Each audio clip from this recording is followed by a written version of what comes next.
Hey there, you want to hear a story? So I recorded this video and then I loaded it onto YouTube, and 3 days later I realized that there was no audio. It had been corrupted, which sucks. So we're doing it again. I hope you enjoy. Let's watch some stuff. Was this the worst form of medieval punishment? If you found yourself as a prisoner in a medieval castle, you may be subject to the dungeon, torture, or even execution. But what could be worse? Well, let me tell you about the oubliette, also known as the Forgotten Room. This was a specialized type of prison in some medieval castles, perhaps for the worst of offenders. It was a narrow shaft, sometimes 8 feet deep, with only one entrance and exit, a trapdoor located on the ceiling. The shaft being so narrow that the individual would be forced to stand. They couldn't kneel, they couldn't sit, they could barely turn around. The fall alone into the oubliette would sometimes break bones. In some cases, these would even be built into the upper walls of the castle, so the victim could hear the hustle and bustle of castle life, but could not escape. Depending on the situation or individual, they might throw you some food and water if you were to be kept alive. In most cases, you were subject to stand there, starve to and then be devoured by vermin. The most you could do was stand there, look up at the grate, and realize you cannot escape. Oh yeah, did I also mention sometimes jagged stones would be placed at the bottom? And of course, you were also subject to stand in your own waste. Leap Castle, which is located in Ireland, had quite an active oubliette. So many skeletons were discovered in one in the 1920s that it took 3 cartloads to transport them off the property. Between the sleep deprivation, the starvation, the psychological torture, and the claustrophobia, I think this is the worst form of medieval torture. That sounds just horrendous to have to endure. Now, I've heard of the traditional, torture devices that they had in dungeons or torture chambers and all of that stuff, but I'd never heard of this one, and that is disgusting. That is horrible, and what an awful way to go. You're just standing there in your own wasting away, just waiting to pass away. Ugh. Hey, thanks so much for stopping by. If this is your second time trying to watch this video, I really, really appreciate you because I totally messed up on the first go around. There it is. If you're having a good time, please hit that like button, consider subscribing, and come back tomorrow because I'm making a new video every day. Imagine it's 1811 and you live in southeast Missouri. It's a cold December night, and at 2:15 in the morning, you're woken by extreme shaking from an earthquake, estimated to be a magnitude 7.5. This would only be the first of about 7 earthquakes above a magnitude 6 that you would feel over the next 2 months. These were the Great New Madrid earthquakes of 1811 to 1812. These earthquakes occurred many decades before we had seismometers, but we can reconstruct the earthquake sequence and estimate their magnitudes based on written historic reports. The first quake and 2 subsequent other main quakes were felt over much of the central and eastern United States and caused severe ground deformation. The earthquakes generated significant areas of liquefaction, which is when water-saturated sediment loses its strength due to strong shaking and acts like a fluid. There were massive sand blows or sand boils that formed when sand erupted out at the surface, kind of like a volcano. Trees were bent and deep cracks or fissures formed in the ground, in addition to severe landslides. Parts of the land surface were moved up, which at one point temporarily caused the Mississippi River to run backwards. Based on paleoseismology investigations, there were earthquake sequences here of similar magnitudes in 1450 and 900 CE, meaning that earthquakes like those in 1811 to 1812 occur in the New Madrid region about every 500 years. Now, most earthquakes occur along tectonic plate boundaries, but the New Madrid earthquakes are an example of an intraplate earthquake, earthquakes that occur within a tectonic plate. 500 million years ago, the crust started to rift and break apart, but the rift failed and became buried under many layers of sediment over time. So it's these old buried faults in this ancient zone of weakness that are reactivated and cause earthquakes here. Which is why if you look at a seismic hazard map of the United States, there's a very high hazard here from the New Madrid seismic zone. That's pretty interesting, huh? So that area never has earthquakes, not traditionally, right? I know there was the earthquake in New York about a week ago, and that was super surprising. But this in particular, there's no fault lines there like there are in California. And there's like an earthquake there every single day, right? I had found multiple other videos of this event, and it was narrated by Paul Harvey doing the rest of the story broadcast on the radio. And these people that were posting this were using it as evidence of solar eclipse causing these things to happen, because it happened within 90 days of a solar eclipse that I'm assuming took about the same path as the one that we just had. So they're thinking that this crazy stuff is going to happen again because we had a solar eclipse. Personally, I'm going to go with nope, but you know. What is the Vatican keeping secret?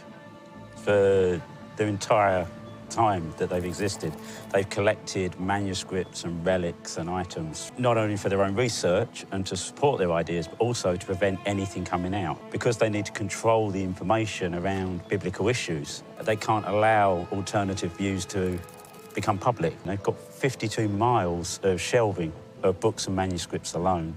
So that will be everything from early first century fragments to potentially entire alternative gospels. There's the potential for alternative views to emerge. There were lots of different books originally that were set to go in the Bible, and it was only through a process of politics mainly that the final books were chosen. You'd expect an archive to be a public record that's made available, but because there's the potential for controversial material, you're not allowed access. They have potentially tens of thousands of documents that are still uncatalogued. So there could be documents they've got no idea of the importance of that they've got stored. And is it just documents? There's definitely relics. We know that from the Holy Land, certain items were returned, some quite extreme items. The foreskin of Christ is one of them that's said to be in the Vatican. Even the umbilical cord was supposed to have been kept. 52 miles of shelving and literature that they're just keeping under wraps.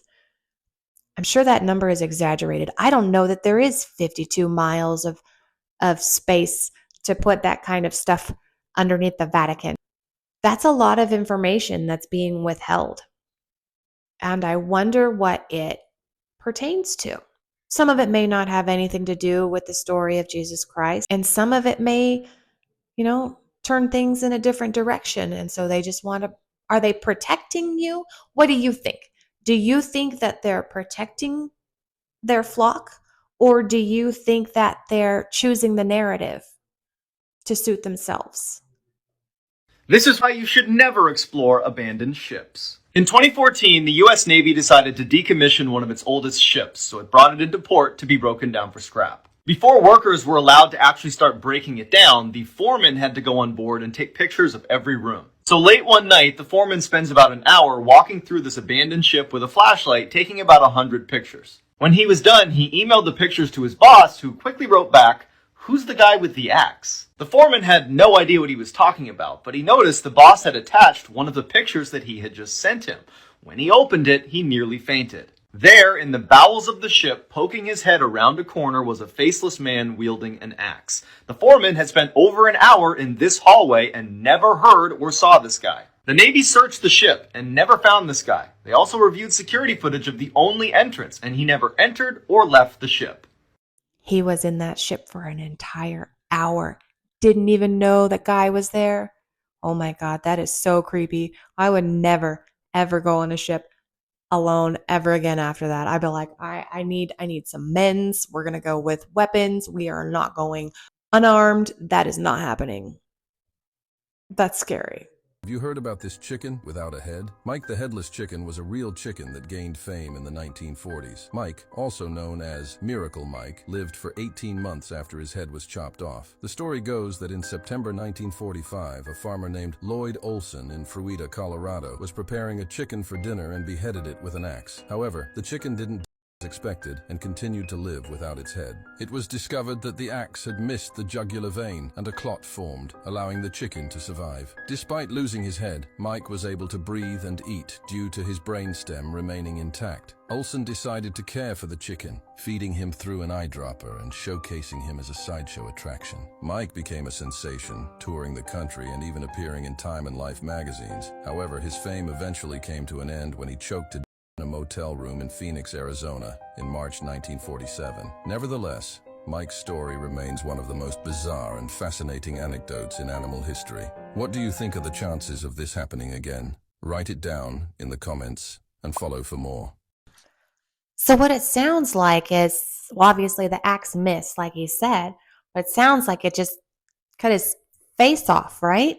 Like his beak parts and his eyeballs and stuff, like right, just gone. Because it said his brainstem was intact. But don't you also need your brain for like the rest of your organs to function? Pretty sure you do. I'm pretty sure you do. But that must have sucked. That poor chicken, poor Mike, 18 months being like paraded around and used as a sideshow. Poor guy. So what do you think about a higher minimum wage? Be careful what you wish for. Just ask the state of California, where their minimum wage hike has produced maximum damage. We're talking about local establishments closing doors and laying people off in the masses. Even at one place, they thought it was an April Fool's joke. Employees at Foster Freeze in Lemoore say they're now out of a job. We had gotten a text in the group chat that we were shutting down, and I completely thought it was an April Fool's joke. So the bad news is it was not an April Fool's joke, and they're not alone. Pizza Hut has laid off 1,200 people. Mod's Pizza has closed 5 of their California branches now, and on and on and on with different companies who cannot pay an hourly worker $20 and still make a profit. So let me ask you again, are you in favor of a $20 minimum wage?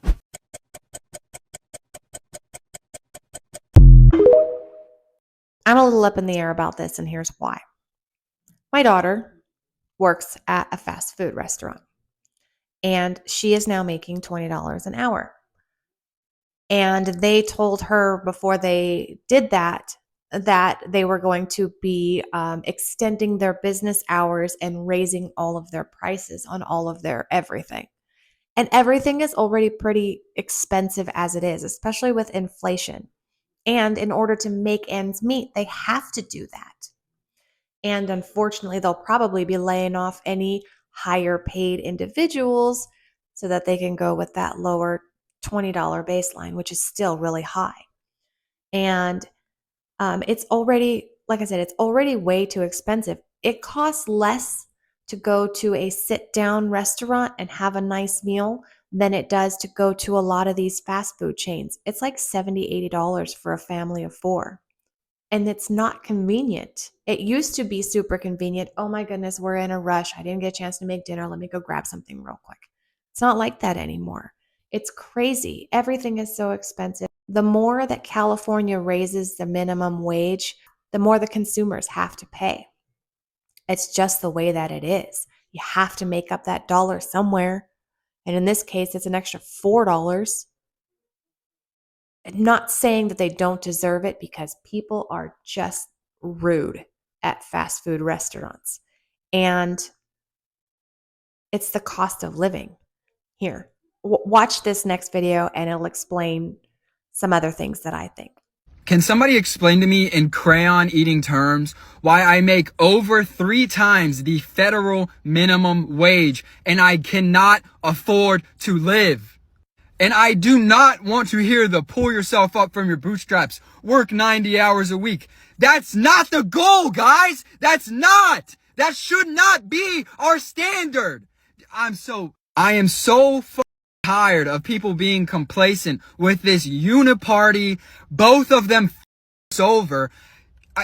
When my parents were my age, they both made less than half of what I make, and they lived alone. I cannot afford to live anywhere alone. A 1-bedroom apartment, $1,800.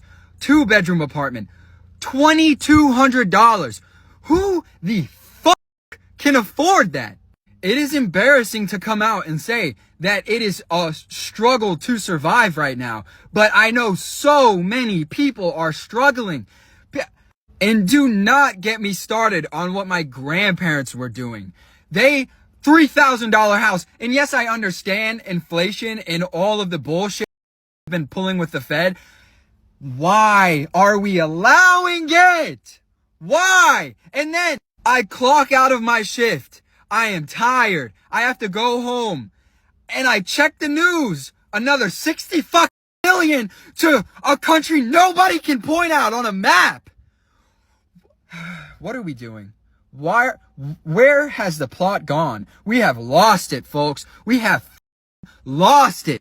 The American dream is dead. It is over. Gone and forgotten.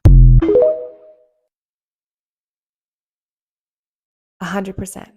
You cannot work a minimum wage job and live on your own.